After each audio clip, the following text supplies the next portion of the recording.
Ya, shalom teman-teman yang dikasihi di dalam nama Tuhan Yesus Kristus. Dalam kesempatan di hari ini kita akan belajar mengenai topik yang berikut, masih dalam satu tema besar, yaitu kita berbicara tentang manusia dewasa. Kali ini dalam bab yang ketiga, kita akan membahas mengenai menjadi manusia yang bertanggung jawab di dalam masyarakat.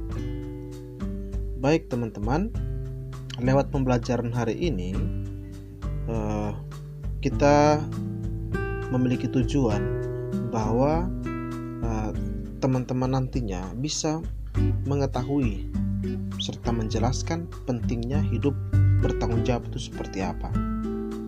Nah, kemudian melalui juga pembelajaran ini tentang menjadi manusia yang bertanggung jawab di dalam masyarakat, maka teman-teman akan bisa mendeskripsikan atau memberikan contoh-contoh di dalam kehidupan sehari-hari bagaimana itu kehidupan yang bertanggung jawab. Nah, dalam kaitannya tanggung jawab sebagai ciri kedewasaan baik secara pribadi juga kedewasaan di dalam iman. Nah, itu tujuan pembelajaran kita mengenai topik kali ini, berbicara mengenai menjadi manusia dewasa yang bertanggung jawab. Nah, teman-teman, kita perlu ketahui yang menjadi poin daripada pembahasan kita ini adalah tentang tanggung jawab, ya. Nah, tanggung jawab ini penting untuk kita bahas. Kenapa? Karena ada begitu banyak orang yang dengan mudahnya melempar tanggung jawab. Dengan melempar tanggung jawab seperti itu, maka ada orang lain yang akhirnya menjadi korban dari apa yang seharusnya menjadi bagian daripada orang yang harus bertanggung jawab itu, ya, paham ya? Jadi ada orang yang harus bertanggung jawab, namun dia dengan mudah melempar tanggung jawabnya, sehingga ada orang lain yang menjadi korban. Nah, oleh karena itu teman-teman, perlu kita ketahui apa itu sebenarnya tanggung jawab. Nah, tanggung jawab atau dalam bahasa Inggrisnya responsibility, ya. Response itu artinya jawaban. Ability artinya kemampuan. Jadi berdasarkan pengertian ini dapat kita tarik satu kesimpulan bahwa tanggung jawab atau responsibility itu punya makna, yaitu kemampuan seseorang untuk menjawab, ya, atau untuk menanggung jawaban yang harus diberikan kepada orang lain atas akibat-akibat yang ditimbulkan oleh tindakannya. Nah, teman-teman, pertanyaannya bagi kita, mengapa kita perlu bertanggung jawab? Ya, berdasarkan dengan pengertian yang tadi bahwa tanggung jawab itu adalah bagaimana kemampuan seseorang untuk dapat menjawab, memberikan jawaban, memberikan pertanggungan jawaban, ya, kepada orang lain atas sesuatu yang dilakukannya. Maka bertanggung jawab itu sebenarnya, ya, adalah saya tahu dan melakukan apa yang diharapkan oleh Tuhan dan apa yang diharapkan oleh orang lain dari diri saya. Nah, tanggung jawab ini adalah sesuatu yang perlu dan harus kita lakukan agar kita dapat menerima sesuatu yang namanya hak. Nah, kalau kita melalaikan tanggung jawab, ya, maka kita tidak layak untuk kita menerima hak. Kalau kita melalaikan tanggung jawab, maka itu akan menunjukkan rendahnya kualitas diri kita. Untuk itu, tanggung jawab adalah suatu hal yang sangat penting di dalam kehidupan kita, karena tanggung jawab itu menyangkut kehidupan orang lain terlebih kehidupan saya. Nah, saudara-saudara, teman-teman dikasihi Tuhan, kita bertanggung jawab atas setiap pikiran kita, sikap kita, perkataan kita, tindakan kita secara pribadi. Maka semua tindakan ini ya harus konsisten dengan perintah Tuhan. Nah, secara khusus di dalam iman Kristen, semua ini ya pikiran, perkataan, sikap, ya tindakan itu, perbuatan itu harus konsisten dengan perintah Yesus Kristus. Kenapa? Karena pada hari akhir nanti, hari penghakiman nanti, semuanya itu akan dinyatakan, akan dihakimi di hadapan Tuhan. Nah, teman-teman, kehidupan manusia tidak lepas dari tanggung jawab. Terlebih lagi dalam konteks kita berbicara mengenai manusia dewasa, orang dewasa ya. Semakin banyak peran yang dimainkan oleh seseorang, maka semakin berderet pula, semakin banyak pula daftar tanggung jawab yang harus dipenuhinya. Nah, contohnya apa? Contohnya seorang laki-laki, seorang pria sesudah dewasa, dia akan berperan sebagai seorang kepala rumah tangga, seorang bapak, seorang ayah, seorang suami. Mungkin saja dia seorang pegawai atau direktur. Juga di gereja dia sebagai majelis. Nah, seorang perempuan ya, seorang wanita, dia berperan sebagai seorang ibu rumah tangga, sebagai istri, sebagai mama ya. Mungkin juga dia sebagai pembina, sebagai guru, juga mungkin dia memegang salah satu komisi di gereja. Nah, jadi semakin banyak peran dimainkan, maka tanggung jawab itu juga semakin banyak ya harus dipenuhi. Nah, tadi saya sudah sampaikan ya, tanggung jawab itu adalah sesuatu yang harus kita lakukan agar kita menerima sesuatu yang namanya hak itu. Jadi tanggung jawab ini merupakan hal yang sangat penting dilakukan dalam kehidupan kita sehari-hari, karena tanpa tanggung jawab semua akan menjadi kacau. Contohnya dalam kehidupan kalian sebagai pelajar. Pelajar punya tanggung jawab untuk apa? Belajar, untuk sekolah ya. Nah, tapi karena ada mungkin ajakan-ajakan teman untuk membolos sekolah, maka anak itu bisa bolos, melalaikan tanggung jawabnya. Nah, di hari-hari ini kalian punya tantangan, tanggung jawab untuk menjalani pendidikan secara daring.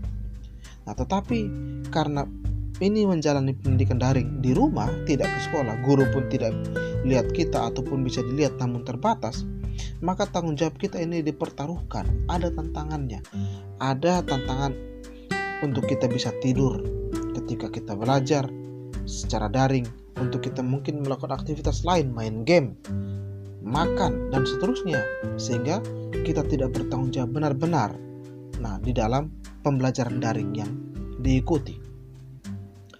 Nah, sehingga tanggung jawab itu dilalaikan. Nah, jika kita melalaikan tanggung jawab ini, maka menunjukkan kualitas diri kita mungkin saja rendah. Oleh karena itu, tanggung jawab ini teman-teman suatu hal yang sangat penting dalam kehidupan, karena itu menyangkut orang lain, juga terlebih menyangkut diri kita. Nah, sekarang kita melihat bagaimana pandangan Alkitab soal tanggung jawab. Nah, teman-teman, sejak penciptaan Tuhan telah memberikan tanggung jawab kepada manusia untuk menguasai dan mengolah alam serta segala isinya, binatang yang ada dan tumbuh-tumbuhan. Manusia pertama, Adam ya, dan juga Hawa, bukan saja ditempatkan dalam Taman Eden untuk menikmati saja, tidak, tapi Tuhan juga memberikan tugas dan tanggung jawab kepada mereka. Untuk apa? Mereka harus mengerjakan tanah dan memelihara Taman Eden ya. Dalam Kejadian 2 ayat 15, mereka juga bertanggung jawab untuk menamai segala binatang yang ada dalam Taman Eden ya. Pas Kejadian 2 ayat 19 dan 20. Nah, jadi manusia diciptakan dengan kodrat yang mendasar untuk bertanggung jawab ya. Manusia yang bertanggung jawab itulah yang dikehendaki oleh Tuhan.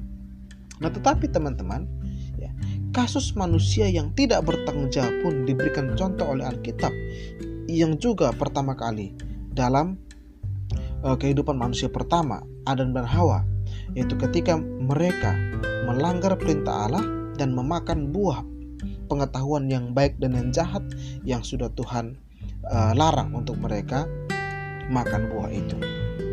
Ketika Allah bertanya kepada mereka, meminta pertanggungjawaban atas pelanggaran yang mereka lakukan, apa yang terjadi? Mereka tidak berani mengakui kesalahan mereka. Malahan apa? Mereka mencari kambing hitam, atau mereka saling tuduh-menuduh, ya, saling menyalahkan. Nah, ada menyalahkan Hawa, Hawa menyalahkan ular, dan seterusnya. Nah, sejak itulah dosa tidak bertanggung jawab terjadi secara turun-temurun hingga masa kita saat hari ini. Nah, teman-teman, menurut pengamatan, ya, telah terjadi krisis tanggung jawab di zaman ini. Tadi di sekolah misalnya, ya, murid yang tidak bertanggung jawab, tidak belajar dengan baik, sehingga ketika ujian memanfaatkan waktu yang ada dengan jalan pintas dengan cara menyontek. Ketika ujian diberikan, ya, ada yang bermain curang. Nah, itu tidak bertanggung jawab. Nah, di hari-hari ini dalam hubungan antar remaja terjadi pergaulan yang tidak tepat, terjadi seks di luar nikah, sehingga ada kecelakaan, dalam tanda kutip, seorang remaja putri dihamili oleh pacarnya, sehingga mengalami penderitaan yang double, ya. Dia ditinggal oleh pasangannya yang tidak siap untuk bertanggung jawab, kemudian dia menanggung mengandung, ya, hamil di luar pernikahan. Nah, dalam kehidupan sehari-hari ada suami, bapak yang tidak bekerja.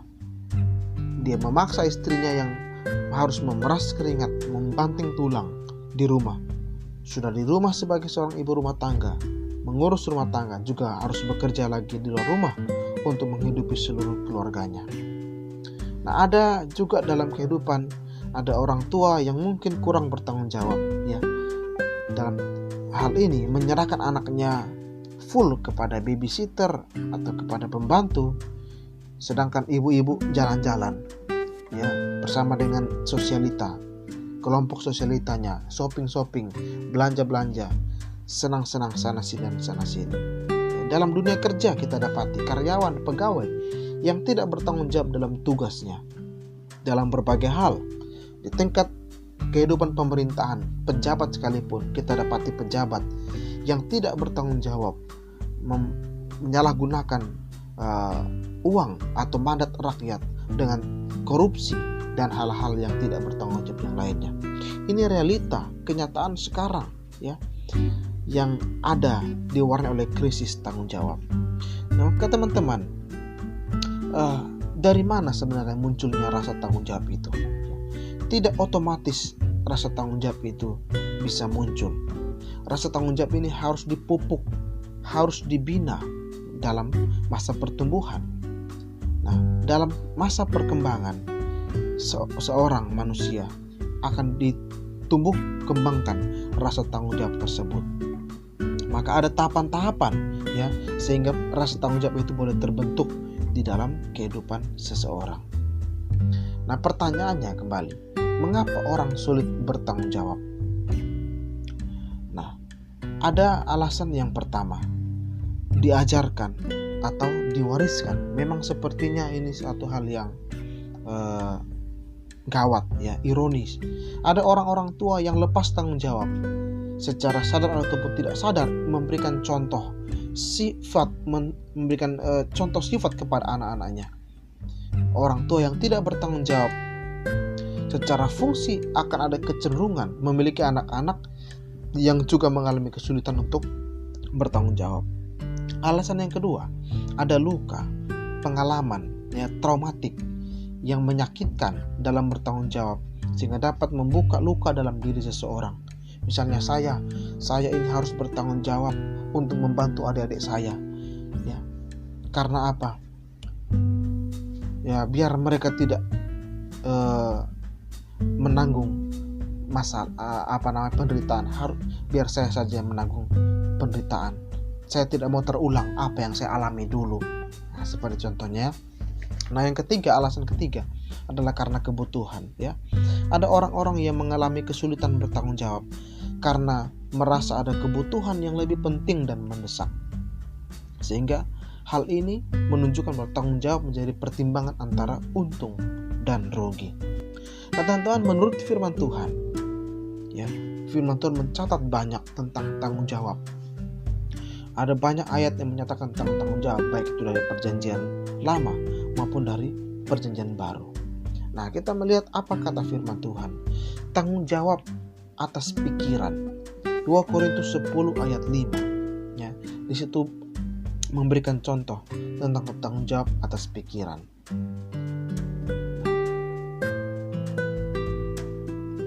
Kemudian ada tanggung jawab atas perkataan. Kalian bisa baca dalam Matius pasal 12 ayat 36 sampai 37.